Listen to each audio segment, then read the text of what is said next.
Ukraine strikes on Russia's oil refineries have triggered a severe gasoline shortage, forcing Russia to import fuel from China. Damage to refineries has passed the point of no return, raising fears of a potential collapse of Russia's oil refining sector. Military and political observer Oleksandr Kovalenko shared his analysis. The concerted drone attacks on oil refineries and other parts of Russia's fuel distribution system began in August, and the number of strikes is rising from 2 or 3 a week to 4 or 5. Soon they will be daily. On March the 16th, 2014, US Senator John McCain called Russia a gas station in an interview with CNN, a term that became widely used to vividly describe Russia's role in the world order. But in 2025, Russia is effectively losing this gas station status, transforming from a leading exporter into an importer. The current crisis in Russia's oil refining industry is driven by regular Ukrainian drone strikes, which have damaged at least 50% of refineries in the European part of the country, the region hosting the bulk of Russia's refining capacity at over 4.5 million barrels per day. These refineries, which received expensive Western equipment upgrades, now face damage that prevents rapid repair or replacement and may make restoration impossible due to sanctions. As of now, Russia's refining shortfall exceeds 2 million barrels per day, creating a severe gasoline shortage across most regions. Attempts to boost exports face hurdles, as rising Russian oil supplies lower prices, while buyers willing to risk sanctions demand discounts. The decline in crude oil refining and the resulting increase in exports cannot solve the industry's main problem. Production exceeds export capacity, supplying the domestic market with more oil than Russia can refine, export, or even store, he noted. Eventually, this will force Russian leadership to make tough decisions, such as shutting oil wells to cut production, a move that threatens both refining and the entire oil extraction sector. According to the analytical information from Russian reports and public documents, 2018 to 2019, most of Russia's oil fields are so depleted that shutting wells would make it impossible to resume production. It is a deadlock. Either continue extracting oil without knowing what to do with it, or close the fields with no chance of restarting production. All this suggests that Russia faces not only a gasoline shortage, but if European refineries go offline, possibly in early 2026, the real consequence will be a collapse of oil production.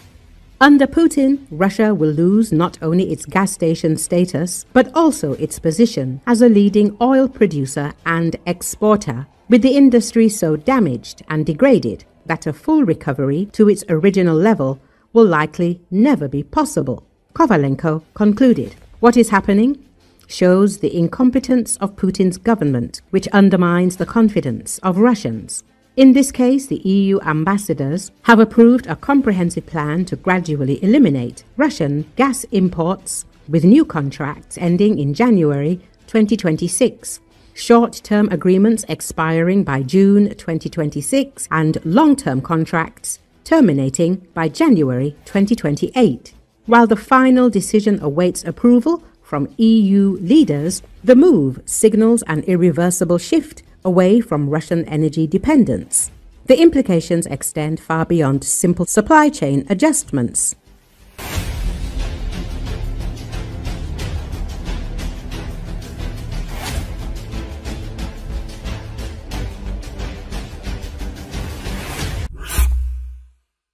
Members of the Alternative for Germany party celebrated Russian President Vladimir Putin's birthday on October 7 at the Russian embassy in Berlin, according to Spiegel magazine. 3 members of the Saxony-Anhalt parliament from the Alternative for Germany party took part in an event at the Russian embassy in Berlin, the publication reported. They were Hans Thomas Tilschneider, Florian Schroeder and Frank-Otto Lizarek. At the same time, other parliamentary factions in Germany sharply criticized this event, writes Spiegel. According to the German MDR television channel, the party was organized by the pro-Russian far-right magazine, Compact, whose activities were previously restricted for distributing unconstitutional materials. At the event, the magazine's editor-in-chief, Jürgen Elsässer, called Putin a statesman and patriot who defends Western values against Western leftism and wished the Russian leader long life. Till Schneider, in particular, has previously been known for his pro-Russian statements and his controversial visit to occupied eastern Ukraine in 2022. Oliver Kirchner, co-chair of the Alternative for Germany faction in Saxony-Anhalt, confirmed that he was aware of his colleagues' participation, although he was not invited. According to him, members of parliament should contact all parties. CDU faction leader Guido Heuer said some Alternative for Germany members had lost touch with the foundations of free democracy. Andreas Silbersack, a representative of the liberal FDP party, called on the Alternative for Germany to decide who they are on the same front with, Putin or Trump.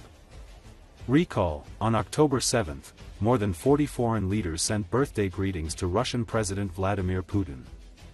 Earlier, Putin invited the military to lunch in St. Petersburg on his birthday. The Kremlin released footage of Russian President Vladimir Putin's lunch with military personnel, which took place in St. Petersburg on the head of state's birthday, RIA Novosti reports. The footage shows the Russian leader, Defense Minister Andrei Belousov, FSB Director Alexander Bortnikov, Chief of the General Staff of the Armed Forces Valery Gerasimov, and commanders of troop groups sitting at a table. The president invited military personnel to lunch during a visit to the Peter and Paul Cathedral. "We'll move from here to another location later. We'll have a meeting, some work, and then I invite you to lunch," Putin said. On his birthday, Putin also held a meeting with permanent members of the Russian Security Council and telephone conversations with foreign representatives. On October 7, the president celebrated his 73rd birthday.